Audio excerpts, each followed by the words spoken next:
Audio Jungle। تو صلات کے بعد اللہ تبارک و تعالی نے سورہ جمعہ کے اندر ارشاد فرمایا فَإِذَا قُضِيَتِ الصَّلَاةُ، فرمایا جب تم نماز ادا کر لو فَانْتَشِرُوا فِي الْأَرْضِ، تو زمین میں پھیل جاؤ، وَابْتَغُوا مِنْ فَضْلِ اللَّهِ، اور اللہ کا فضل تلاش کرو، یعنی تم رزق کی تلاش میں نکل جاؤ۔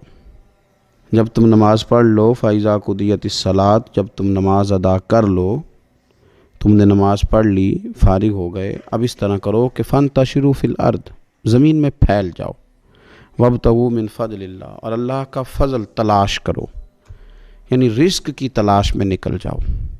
مفسرین نے لکھا مراد رزق کی تلاش میں نکل جاؤ۔ وَاذْكُرُوا اللَّهَ، اور اللہ کا ذکر کرو، کثیر لعلکم تفلحون، کثرت کے ساتھ اللہ کا ذکر کرو، اس امید پر کہ تم کامیاب ہو جاؤ۔ رزق حلال کی جو تلاش ہے اور جو کوشش ہے، یہ اللہ تبارک و تعالیٰ نے نظام زندگی کے اندر ایک خوبصورت نظام رکھا ہے کہ ہم تھوڑا سا آگے بڑھیں گے، کوشش کریں گے، محنت کریں گے، اور اللہ تعالیٰ ہمیں رزق حلال عطا فرمائے گا۔ یہ بات یاد رکھیے کہ اپنے بچوں کا پیٹ پالنے کے لیے، اپنے آپ کو سوال سے بچانے کے لیے، اپنے ماں باپ بہن بھائیوں کی کفالت کرنے کے لیے رزق حلال کی تلاش بڑا محبوب عمل ہے۔ ایک صورت میں صرف منع ہے کہ جب آپ صرف اور صرف تکبر کے لیے دولت جمع کر رہے ہیں، صرف دوسروں کے اوپر اپنی بڑائی ثابت کرنے کے لیے دولت جمع کر رہے ہوں، تب یہ منع ہے، ورنہ کوشش کر کے، محنت کر کے، جد و جہد کر کے رزق کمانا، رزق حلال کی طلب میں رہنا، یہ بڑا پسندیدہ اور محبوب عمل ہے دین کے اندر۔ ہمارے ہاں یہ ہوا ہے کہ کچھ عرصے سے ہم دیکھتے ہیں کہ محنت سے جی چرانے والے لوگوں کی تعداد بڑھتی جا رہی ہے۔ یہاں تو لوگ کسی کے طفیلی بن کے جینا چاہتے ہیں، کسی کے دستے نگر ہو کے جینا چاہتے ہیں، معاذ اللہ۔ یہاں یہ رویہ ہو گیا ہے کہ محنت کرنی ہے لیکن کچھ شارٹ سا راستہ ملے اور جلدی سے ساری دولت جمع ہو جائے اور ہم فٹافٹ امیر ہو جائیں۔ آپ محنت کریں گے، جد و جہد کریں گے، کوشش کریں گے، یہی نظام بنایا اللہ تعالیٰ نے۔ اسی نظام کو رب رسول نے پسند فرمایا ہے۔ نوجوان نسل یہ یاد رکھے کہ جب وہ حرکت کرے گی، جد و جہد کرے گی، کوشش کرے گی، ہمت کرے گی، اللہ تبارک و تعالیٰ نواز دے گا۔ لیکن اگر کوشش ہی چھوڑ دی جائے، محنت ہی چھوڑ دی جائے، طلب ہی چھوڑ دی جائے، تو پھر اس کا نقصان یہ ہوتا ہے کہ معاشرے کے اندر آہستہ آہستہ لوگ سہارے تلاش کرنے لگتے ہیں، کاہلی اور سستی عروج پہ چلی جاتی ہے۔ پھر ہم نے یہ بھی دیکھا کہ آہستہ آہستہ چندہ جمع کرنے والوں کی تعداد بڑھ جاتی ہے،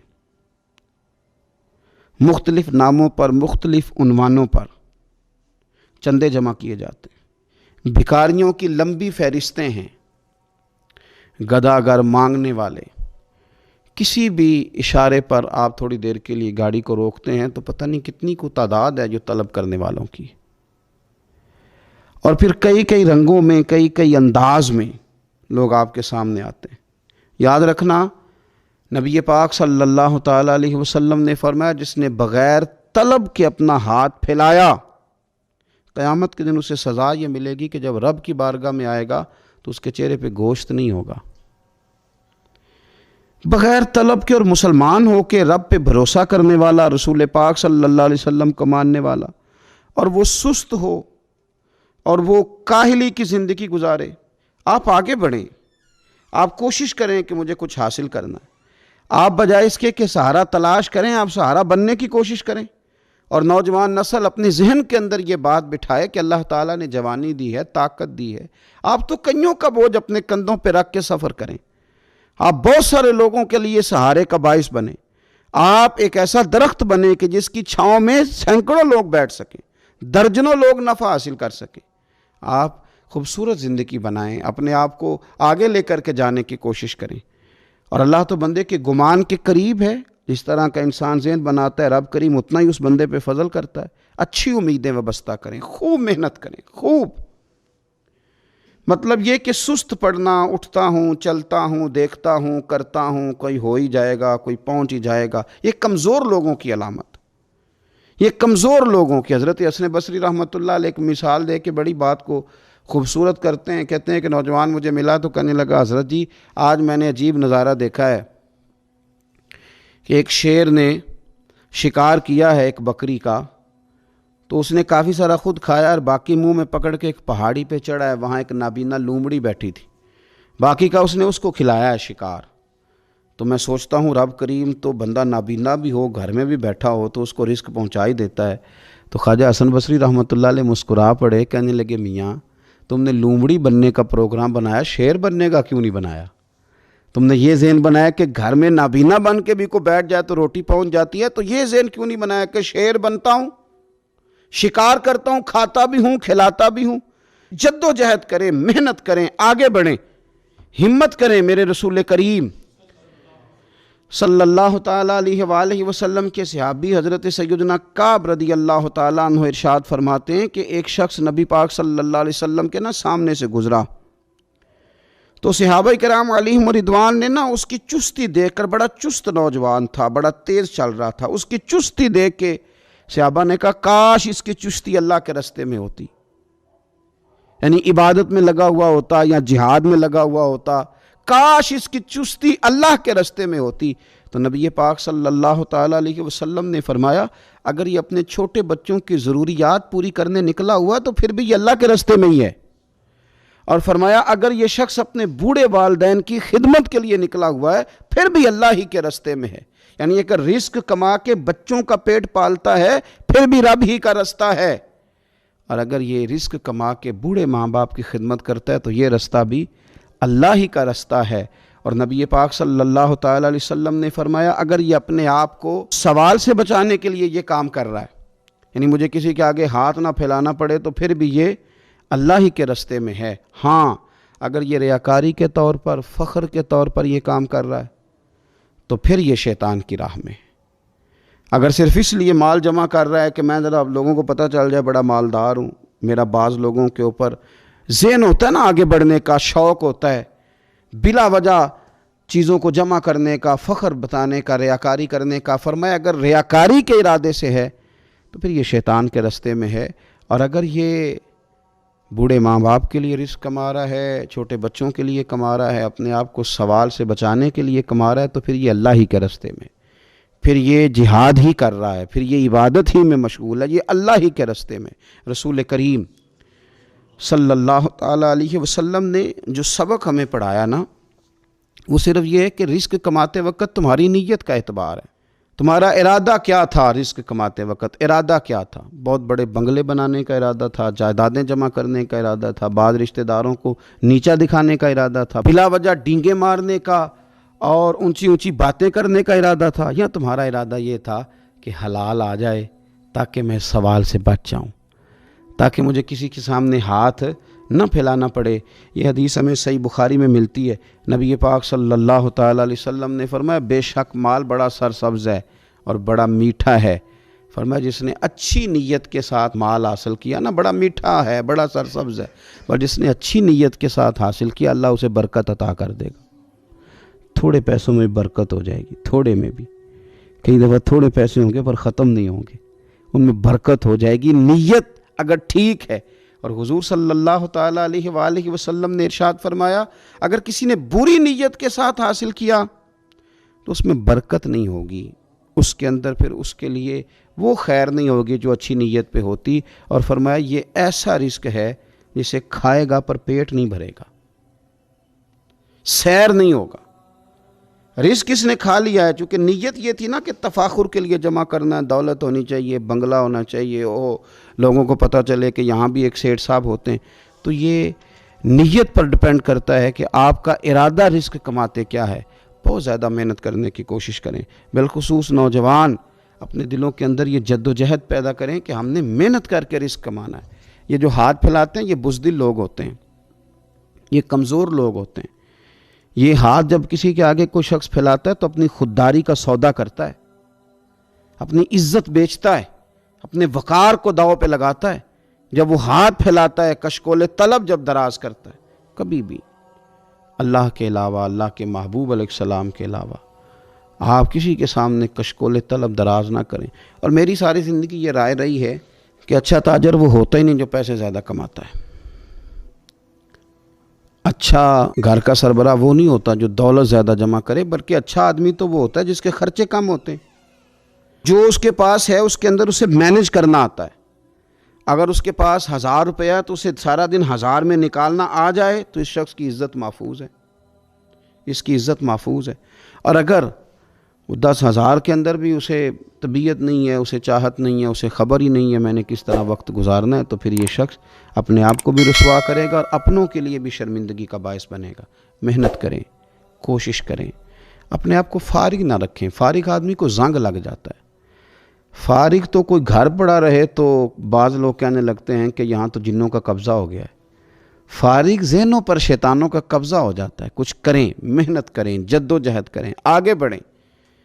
ہمارے بزرگ فرماتے ہیں کہ پانی چل رہا ہو تو وہ پاک ہوتا ہے، اگر کھڑا ہو جائے تو پھر اس کے پاک ہونے کا مسئلہ بدل جاتا ہے. چلتے رہیں، حرکت کریں، جد و جہد کریں، آگے بڑھیں، ہمت کریں. جو لوگ ہمت کرتے ہیں رب تعالیٰ ان کی مدد کرتا ہے. آپ تجارت کریں. حضور صلی اللہ علیہ وسلم نے تجارت فرمائی، نبی پاک صلی اللہ علیہ وسلم نے تجارت فرمائی. اور کتنا بڑا درجہ حضور نے ارشاد فرمایا.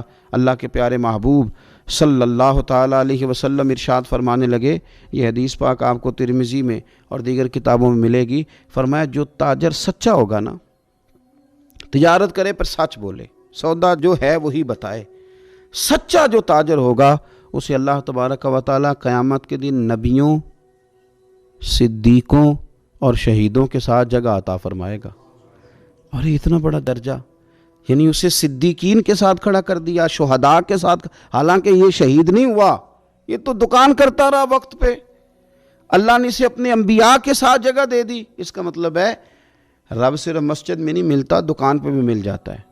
شرط یہ ہے کہ دیانتداری کے ساتھ تجارت کی جائے، دیانتداری کے ساتھ.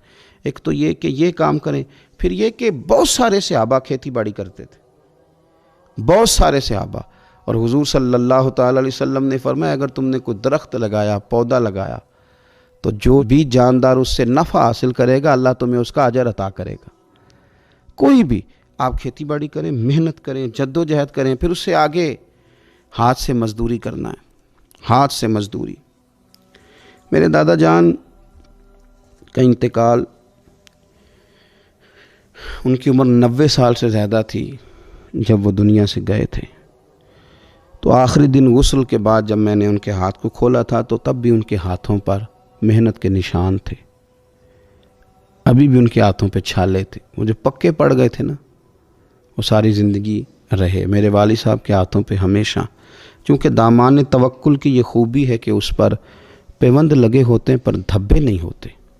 محنت آپ کریں، محنت کے نشان ہونے چاہیے، کرپشن کے داغ نہیں ہونے چاہیے. آپ تھک جائیں کام کرتے، لیکن میرے بھائی اس طرح نہ ہو کہ لوگ، میں نے کئی دفعہ کہا ہے کہ روب کپڑوں کا نہیں ہوتا، روب تو کردار کا ہوتا ہے. کروڑوں روپے کا آپ مکان بنا لیں، گاڑی خرید لیں، لیکن آپ کا پیسہ کرپشن کا ہے تو لوگ دروازے کے سامنے کھڑے ہو کے کہتے ہیں 2 نمبر طریقے سے کمایا. لیکن چھوٹا سا کوئی ملازم ہو کسی دفتر میں، ہو دیانتدار، تو لوگ دروازے کے سامنے بڑا افسر بھی کھڑا ہو کے کہتا ہے یار یہ بندہ نہ رشوت لیتا ہے نہ ناجائز سفارش سنتا ہے، اس سے ذرا احتیاط سے بات کرنی ہے. تو بتلائیے روب کپڑوں کا ہے کہ کردار کا ہے؟ دولت کا ہے کہ کردار کا ہے؟ کردار کی عظمت ہوتی ہے. اس لیے میرے نبی پاک صلی اللہ تعالیٰ علیہ وسلم نے فرمایا کسی بندے نے بھی، یہ بخاری ہے، حضور فرماتے ہیں کسی نے بھی اپنے ہاتھ سے زیادہ بہتر کھانا کوئی نہیں کھایا، اپنے ہاتھ کی کمائی سے زیادہ بہتر کسی بندے نے کھانا نہیں کھایا. اور فرمایا اللہ کے نبی حضرت داؤد علیہ السلام اپنے ہاتھوں سے کمائی کر کے کھایا کرتے تھے، اپنے ہاتھوں سے محنت کر کے کھاتے تھے. سب سے بہترین کھانا آپ وہ کھاتے ہیں جو آپ اپنے ہاتھوں سے محنت کرتے ہیں، مشقت کرتے ہیں. آپ کوشش کر کے جو کھانا آپ محنت کر کے کماتے ہیں. یہ مزدور بڑے شاندار لوگ ہوتے ہیں، یہ کسان بڑے شاندار لوگ ہوتے ہیں. میں نے دیکھا ہے رات کی تنہائیوں میں اٹھ کے کھیتوں کو پانی لگاتے ہیں. میں نے ان کو جانوروں سے پیار کرتے دیکھا ہے، ان کو محبت کرتے دیکھا ہے. میں نے دیکھا ہے کہ یہ بہت سارے دنیاوی تکلفات سے نکل جاتے ہیں. ان کو زیادہ فکر نہیں رہتی کہ میرے کپڑوں پہ دھبے ہیں کہ یہاں کس طرح کا ماحول ہے۔ میں نے دیکھا ہے کہ ان کی عیدیں تک اپنے جانوروں کے ساتھ گزرتی ہیں، ان کے ساتھ وقت گزارتے ہیں، پیار کرتے ہیں۔ آپ جب محنت کا ارادہ کرتے ہیں تو اللہ بڑا نوازتا ہے۔ اپنی زندگی محنت والی، جد و جہد والی بنائیں، اور یاد رکھیں ہماری سوسائٹی کے اندر اتنے زیادہ غم نہیں ہیں۔ سب سے زیادہ پریشانی یہ ہے کہ جوان سست ہو گئے۔ علامہ اقبال نے کہا تھا لہو مجھ کو رلاتی ہے جوانوں کی تن آسانی۔ جوان اصل میں کمزور ہو گئے، اس لیے خرابی زیادہ بڑھ گئی۔ اگر جوان تازہ دم ہوں، سستی کو چھوڑیں، آگے بڑھنے کا جذبہ پیدا کریں۔ اٹھ باندھ کمر کیوں ڈرتا ہے، پھر دیکھ خدا کیا کرتا ہے۔ کوشش کریں، ہمت کریں، محنت کے ساتھ رزق کمائیں، اپنوں کا سہارا بنیں، اپنوں سے پیار کریں۔ اتنے زیادہ غریب لوگ نہیں ہیں ہمارے ہاں، صرف یہ ہے کہ جو محنت کر سکتے ہیں انہوں نے محنت چھوڑ دی ہے۔ اگر ہم تھوڑی سی محنت کی عادت بنائیں تو میرا خیال ہے کہ گلی کے اندر برابر گنے جا سکتے ہیں کہ اتنے لوگ وسعت والے ہیں، اتنے غریب ہیں۔ تو وہ جو وسعت والے ہیں وہ غریبوں کو سہارا دے سکتے ہیں، پھر تو ہمیں کسی امیر آدمی کا، کسی سیٹھ، نواب، سیاستدان کا دروازہ کھٹکھٹانے کی ضرورت ہی نہیں پڑے گی۔ ہم وہیں سب کو مینج کر سکتے ہیں۔ شرط یہ ہے کہ ہمیں محنت کی عادت ہو، جد و جہد کا شوق ہو۔ اللہ تعالیٰ سمجھنے کی توفیق عطا فرمائے۔